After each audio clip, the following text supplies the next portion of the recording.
For over 60 years, the ARC Alliance has been in your community, providing support and services for families and individuals with special needs. From birth through life, the ARC Alliance team of experts and specialists are here to find solutions to your needs. For years, we felt alone as we take care of our son. The ARC Alliance support team brings compassion and understanding to our family and provides hands-on solutions. The ARC Alliance, we're here to help you today. For more information, call 610-265-4700 or visit thearcalliance.org. Hello, my name is Amanda Hudley, and I'm the Quality Improvement Manager with the ARC Alliance's Supports Coordination Organization. Today, I am joined by Andrew Pennington, the Outreach and Communications Director for the Client Assistance Program, or CAP, in Pennsylvania. Before we begin, I'd like to provide a brief overview of the ARC Alliance. The ARC Alliance was established in 1951 as a grassroots organization by a group of parents who wanted their children with disabilities to be integrated into their community and live rich, fulfilling lives. Today, the ARC Alliance remains a family-focused organization that provides a plethora of services to people and their families, including early intervention services for children from birth to 3 years old, supports coordination, which locates, monitors, and coordinates services for people of all ages, guardianship and representative payee services, support groups and programs for families, and the ARC Alliance is also a great resource for support on a wide range of issues and concerns. For more information, please visit our website, thearcalliance.org. Now, let's learn more about the CAP program. Client Assistance Program, or CAP, is the federally designated statewide advocate for individuals with disabilities seeking services from the Office of Vocational Rehabilitation, or OVR, Community Rehabilitation Programs, Centers for Independent Living, or CILS, CIL, and other programs or projects funded under Title I of the Rehabilitation Act of 1973. CAP is an advocacy program for people with disabilities administered by the Center for Disability Law and Policy. CAP helps people who are seeking services from OVR, blindness and visual services, CILs, and other programs. CAP is not part of OVR, and its services are provided at no cost to the client. Good afternoon, everyone. My name is Andrew Pennington. I am the Communications and Outreach Director for the Pennsylvania Client Assistance Program, where knowledge is the key to putting advocacy to work. Over the next few minutes, I'm going to discuss CAP services as well as how they intertwine with OVR, which is the Office of Vocational Rehabilitation, Centers for Independent Living, and programs, projects, and facilities funded under the Rehabilitation Act. The Pennsylvania Client Assistance Program, CAP, is the federally designated advocate for persons with disabilities seeking services from the Office of Vocational Rehabilitation, OVR, Centers for Independent Living, and other programs funded under the Rehabilitation Act of 1973. CAP is a nonprofit program and is independent of state government. Its services are free of charge and provided across Pennsylvania. At CAP, we focus on maximizing a person's employment, economic self-sufficiency, independence, and integration into the workplace and community. These are core principles and are at the heart of the Rehabilitation Act and Employment First, and are the driving force behind what we do for individuals with disabilities in Pennsylvania to achieve a meaningful career. So here we get into the programs that CAP covers. As I had mentioned before, CAP is given its authority through the Rehabilitation Act of 1973, which is in WIOA as amended. The Office of Vocational Rehabilitation, along with the Bureau of Blindness and Visual Services, provide a set of employment services to help individuals reach an employment goal. Those services are provided at an eligibility basis, and it is necessary to apply for these services in order to have them provided. Centers for Independent Living are centers that were developed by persons, for persons with disabilities, run by persons with disabilities, to really serve the broad spectrum of services so that individuals can live independently within their community.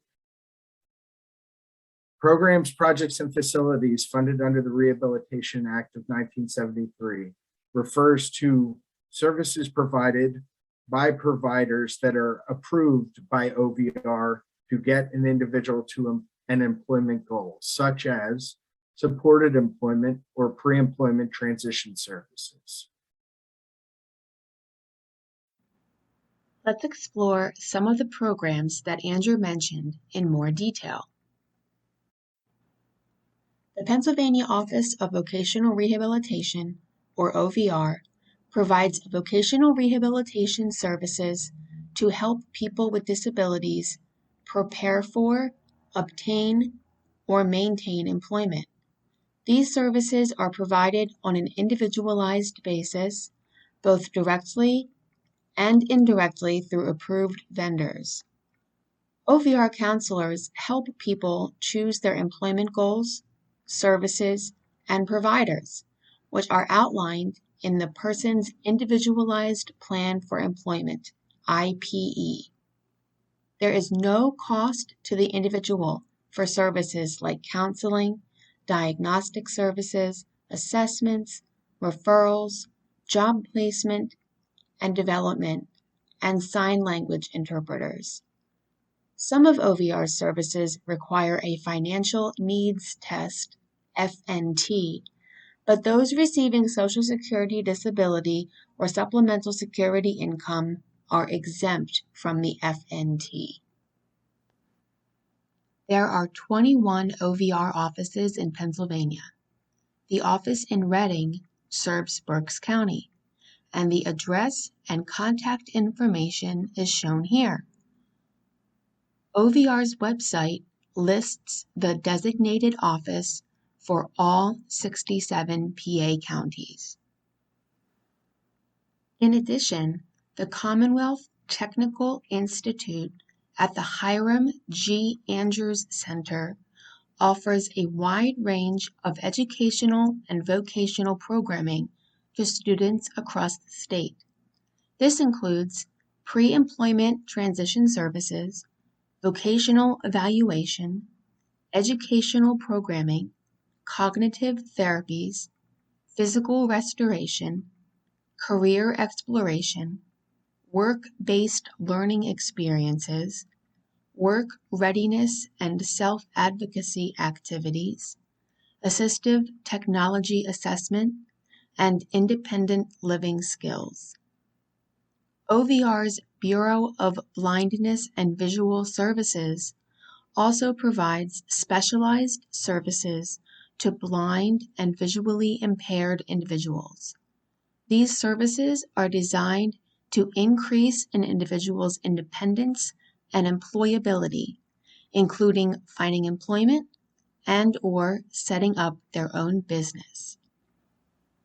Centers for Independent Living, known as CILs or CILs, operate by and for individuals with disabilities and provide a wide variety of services. At least 51% of people on the board and those employed must have a disability. CILs offers support, advocacy, and information on empowerment in the attainment of independence from a peer's viewpoint. All CILs provide the following services: information and referral, independent living skills training, individual and systems advocacy, and peer counseling, but many CILs provide additional services. There are a total of 17 CILs in Pennsylvania.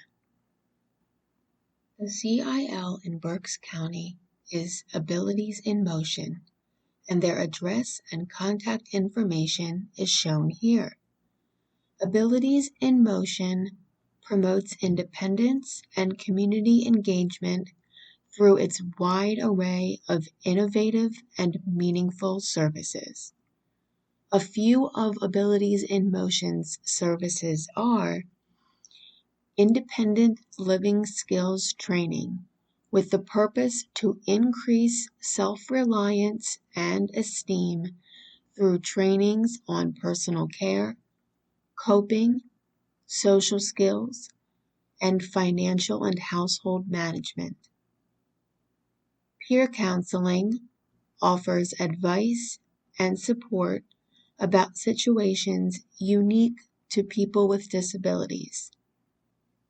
Youth transition services offer physical, social, and recreational programs for students and young adults ages 14 to 25.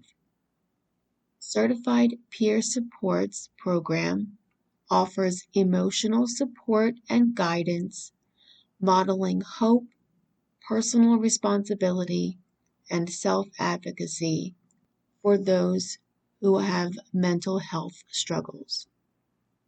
Other services are listed on your screen. Contact Abilities in Motion or PA Center for Independent Living for more details.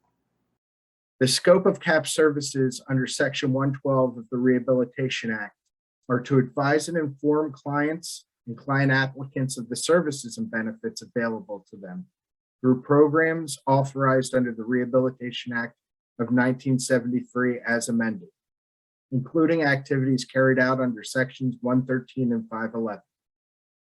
Assist and advocate for clients and client applicants in their relationships with projects, programs, and community rehabilitation programs providing services under the Act, and inform individuals with disabilities in the state, especially individuals with disabilities who have traditionally been unserved or underserved by vocational rehabilitation programs of the services and benefits available to them under the Act and Title I of the Americans with Disabilities Act of 1990. Who can benefit from CAP services? Any individuals with a disability and their families, the Office of Vocational Rehabilitation and other state and local agencies, educators and school staff, VR professionals, community rehabilitation providers, and vocational rehabilitation stakeholders. As you'll see as we go through this presentation, I will outline the specific services that we offer as well as how they pertain to all of these subgroups that can benefit from CAP services. How can CAP help? This is a short description of what type of services CAP is authorized to provide under the Rehabilitation Act. First, we provide information and referral services. These are services that provide information and refer you to the programs funded under the Rehab Act or any other program that an individual with disability may be seeking that we can help them get benefits from. We provide education and training such as this on what CAP does, as well as the ADA, Title I of the ADA, and the VR process, especially the importance of self-advocacy through the VR process. We provide guidance on the VR process. The VR process can be, as you'll find out later, there's several steps and can be somewhat confusing or timely with regards to getting to your employment goal or outcome. So we like to provide guidance to individuals based on that process so that they go in informed and best able to advocate for either themselves or we can advocate for them to get to that employment goal. We provide case-related advice and consultation to potential customers and customers of OVR. This is when OVR may not necessarily get involved in the case. We provide, again, information and advice based on law and policy that govern these services to better inform the individual how to seek out these services. Next is our individual case representation.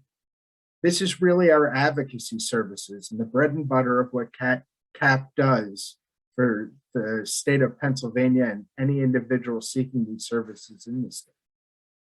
Our advocates provide a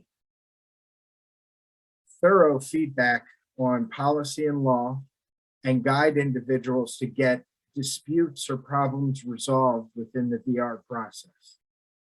Our goal is to make sure that VR is open and accessible to an individual's needs so that they are able to reach an employment goal and or a meaningful career. Next, we have systemic advocacy. We look at pattern and practice and make suggestions to OVR and Centers for Independent Living or programs, projects, and facilities to try to remove barriers for individuals throughout the Commonwealth to employment. We also offer mediation and appeal services. When an individual is denied a service or delayed a service and doesn't believe that it's been done correctly, we can step in on their behalf and appeal at either an informal level or a formal level.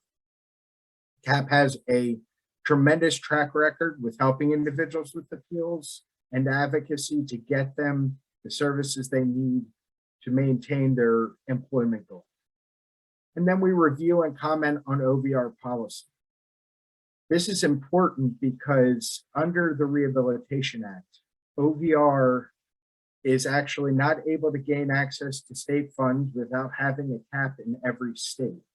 So every state has to have a client assistance program within it to be an outlet for customers of the VR process to gain access to advocacy for those services.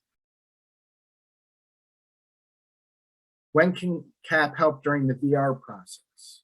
As I had mentioned earlier, there's several steps to the VR process, which I will go through and I will detail at what point we can help within those. At the application, if an individual is having issues applying, gaining access to a district office in order to apply,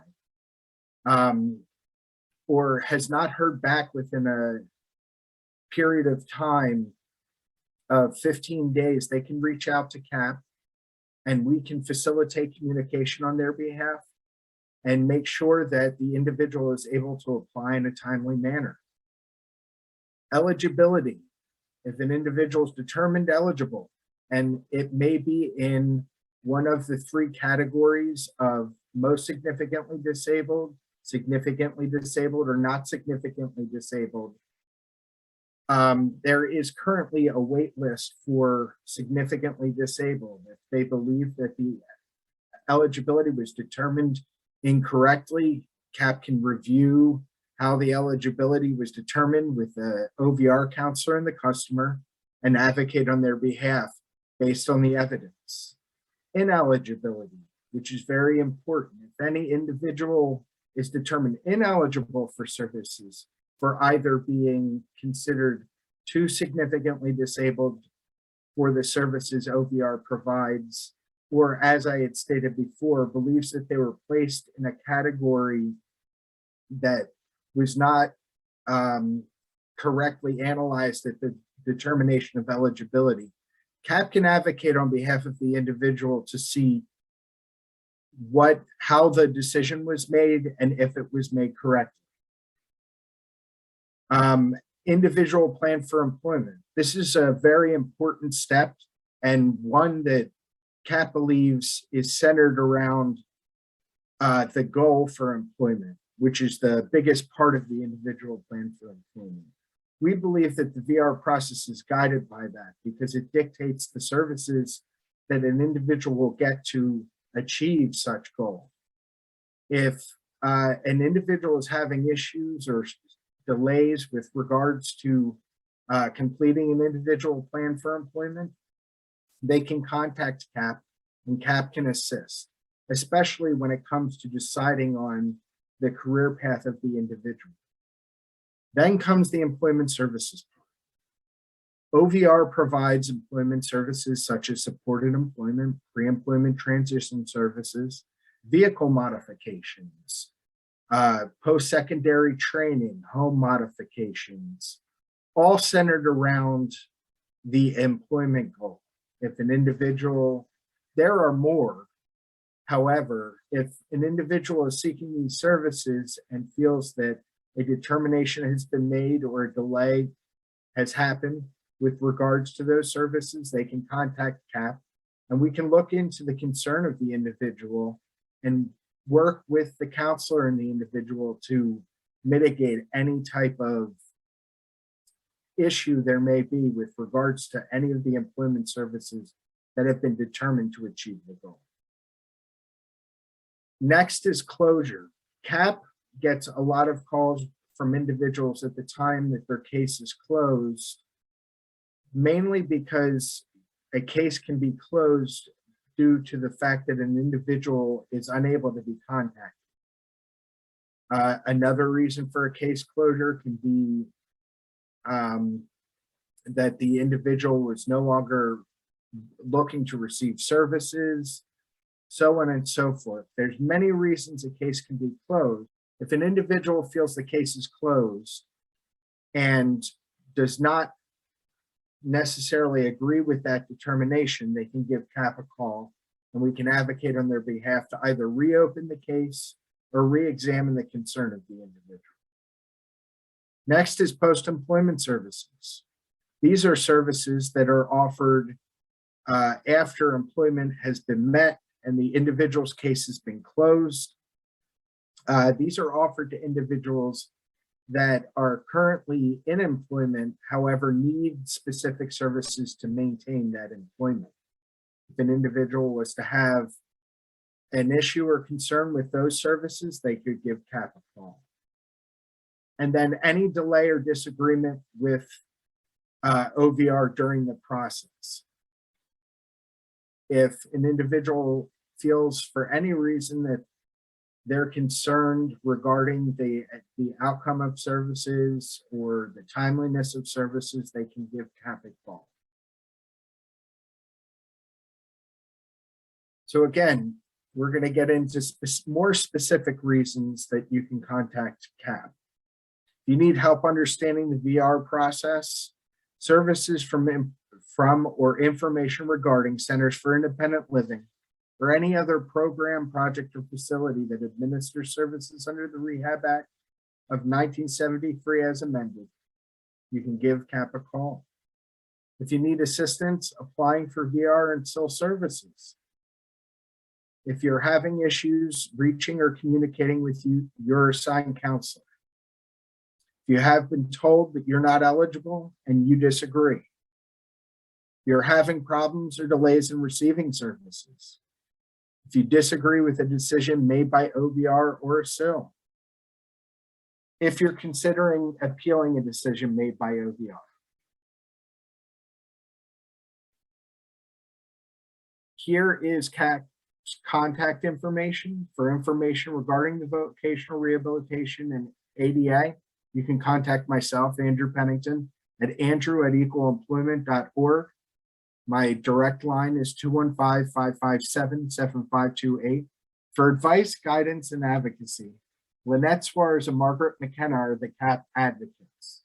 Lynette can be reached by email at lynette@equalemployment.org, margaret@equalemployment.org.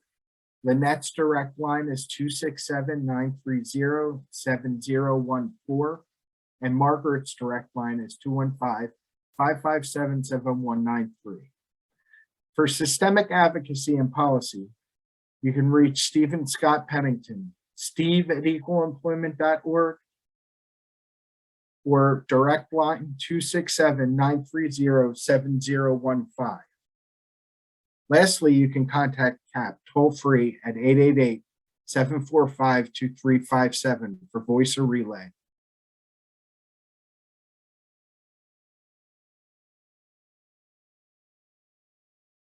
You can find us on the web at www.equalemployment.org.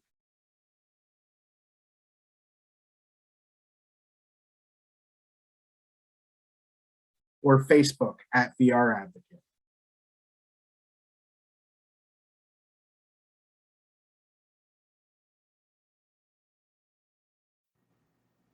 Thank you for watching. For similar programs, watch BCTV or visit the ARC Alliance's YouTube channel. If you'd like more information about the ARC Alliance or to find out about upcoming programs, fundraisers, and activities, please visit our website or call our office at 610-265-4700. We appreciate your time and hope you tune in again for the next episode of the ARC Alliance's Bridges in the Community. Thank you.